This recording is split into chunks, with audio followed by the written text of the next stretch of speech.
जाहि समय में प्रेम पर सबके विश्वास उठि रहल छल।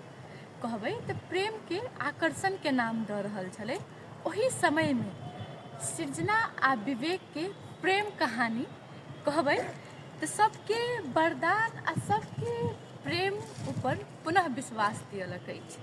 आब सृजना आ विवेक की अछि से तऽ हमरा नहीं कहऽ पड़त, मुदा तैयो कहि दैत छी। एकटा एहन सृजना एकटा एहन पत्नी अछि जे अपन पति के मृत्यु काल धरि दुख सुख सब में साथ देलक, मुदा हुनकर सबके प्रेम कहानी अधूरा रहि गेलै। यदि बात करी महिला के तऽ सृजना एते समर्पण देखेलखिन, एते निस्वार्थ भाव से प्रेम केलखिन, ओ तऽ छैहे, मुदा कहबै महिला के गुणे होइ छै जे महिला प्रति जे महिला के प्रेम होइ छै, चाहे ओ अपन बेटा से होय, अपन बहिन से होय, अपन भाई से होय, अपन पति से होय, अपन पिता से होय, हरेक महिला में कहबै एकटा एहन भावना होइ छै।